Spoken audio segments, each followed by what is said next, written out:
terror da vizinhança volta a atacar e risca carro estacionado. O homem ficou revoltado com uma festa na casa ao lado e estragou os veículos dos convidados. Foi na Vila Guaíra, em Curitiba. Olha, o povo não tem mais paciência, acabou a paciência. Acabei de mostrar o estresse agora de um covarde agredindo um motorista de ônibus que estava trabalhando. Agora mais um aqui que estressado, né, que risca os carros por conta de uma festa que acontecia próximo à casa dele. Olha só, o detalhe é que essa não é a primeira vez que ele causa essa confusão entre vizinhos. Vamos acompanhar a primeira história desta manhã de segunda-feira aqui na tela do 190.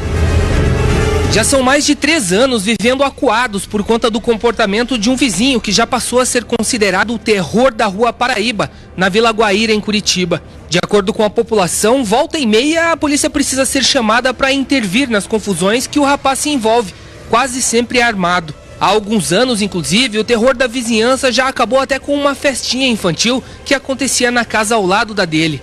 O rapaz teria se irritado com o barulho e, sem se importar com a criançada, começou a atirar para o alto. Em outra ocasião, o homem deixou os cães bravos soltos e ameaçou um vizinho com uma arma. Ele chegou a ser encaminhado à delegacia, mas prometeu mudar de comportamento e por isso a queixa foi retirada. Só que o rapaz voltou a atacar na noite deste domingo, enquanto acontecia um chá de panela na casa ao lado. Pelo menos 4 veículos estacionados em frente ao muro do suspeito foram riscados. Os proprietários ficaram revoltados, mas por saberem do que o homem é capaz, os anfitriões da festa pediram que ninguém fosse tirar satisfação antes de chamar a polícia. Nós estávamos em uma confraternização em casas, chá de casa nova.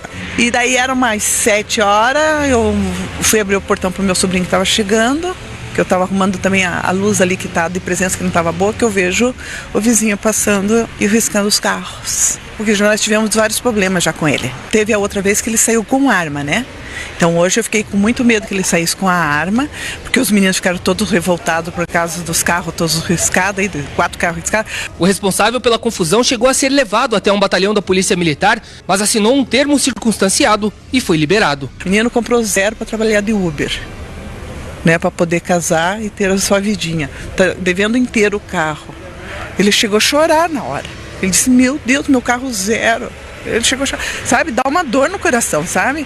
Então, aí se um guri desse vai lá, ele disse, se eu pego um cara desse, eu disse, meu Deus, você não vai fazer nada. Então tem que chamar a polícia tem que resolver alguma coisa, porque antes que aconteça alguma besteira.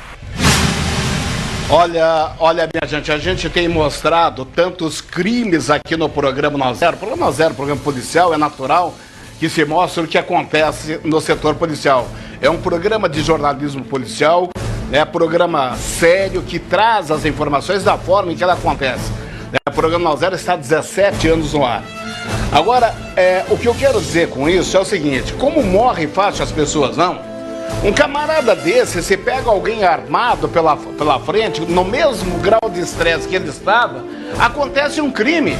Nós poderíamos estar aqui anunciando um assassinato, não é? Se ele pega alguém armado, qualquer dono de um veículo desse, que esteja no mesmo grau de estresse que esse rapaz estava quando fez isso, né, poderia terminar em assassinato, poderia terminar em morte. Sabe, esse cara, e não é a primeira vez que ele faz isso. Eu acho que um termo circunstanciado é muito pouco para esse indivíduo. Ele tem que assumir as responsabilidades. Outro detalhe, será que agora ele vai pagar aí os prejuízos? Será que ele terá responsabilidade nos prejuízos? Deixa eu conversar com a doutora Sônia Inglart, advogada especialista em trânsito do programa 90, que ela vai poder me responder exatamente essa pergunta. Alô, doutora Sônia, tudo bem? Bom dia e uma boa segunda-feira, tudo bem? Tudo bem, bom dia, Cioli. Doutora, nesse caso, a senhora estava acompanhando aí embaixo, porque eu estava acompanhando as imagens aí, e a senhora acompanhava atentamente essa matéria.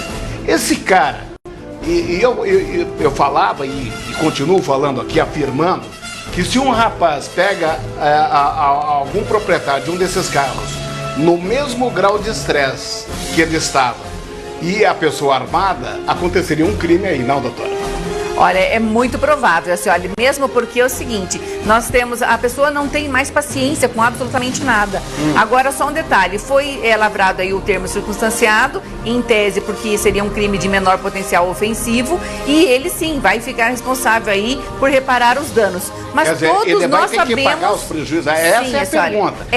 Ele vai ter que pagar os prejuízos, se for comprovado aí que foi ele que cometeu realmente esses danos contra os veículos. Foi comprovado que ele foi para uma delegacia. Sim, tudo bem. Agora vai ter o termo circunstanciado. Agora, todos nós sabemos, não é, Cioli? Toda a demora. Primeiro que essa primeira audiência aí não sai antes de 30 dias. Depois desses 30 dias é oferecido a ele uma transação penal, a possibilidade de compor aí com o Ministério Público. Então, nós sabemos que efetivamente, na prática, é muito difícil com que esses proprietários sejam ressarcidos rapidamente, se forem ressarcidos. Esse que é o grande problema, Cioli. Mas a justiça não obriga, doutor, o cara É que nós temos Quer dizer, o cara pode fazer isso então, e qual é o risco de ficar impune?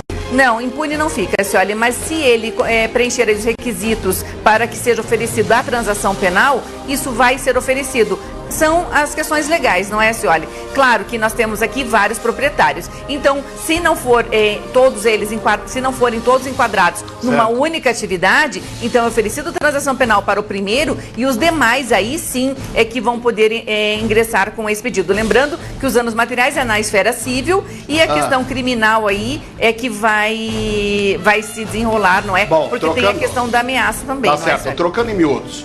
Se ele vai para essa audiência, pode fazer uma transação penal. Infelizmente. E fazendo essa transação penal e a coisa se repetindo, ele vai para a cadeia.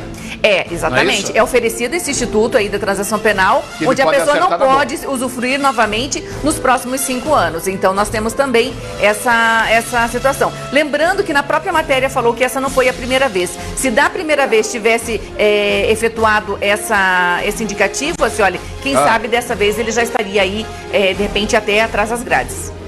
Tá certo, eu volto daqui a pouquinho com a doutora Sônia Inglatti aqui no programa 190, falando de trânsito. Agora ela saiu um pouco, né, da linha que a doutora atua, que é o trânsito, porque como advogada ela tem uma visão jurídica, né, de um caso como esse, né, que nós estamos mostrando aqui.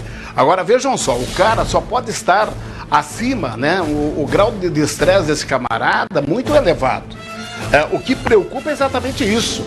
Se um dos caras ali, do dono dos carros, né, estivesse armado e de repente no mesmo grau de estresse como um cidadão desse, certamente estaríamos aqui falando num crime de morte, né?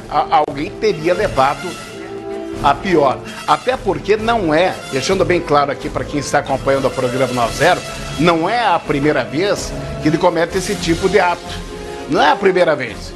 É a segunda vez que ele age da mesma forma, quer dizer, os vizinhos da rua dele não podem fazer mais nada, não podem comemorar um aniversário, né? Não podem comemorar um casamento, né? É uma barbaridade, né?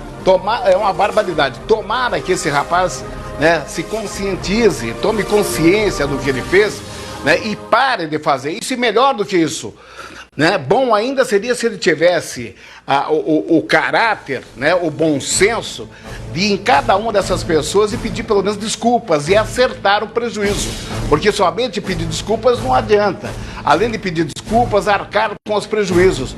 Aí ele estaria agindo sim, né, como uma pessoa de bom senso. Uma barbaridade, viu?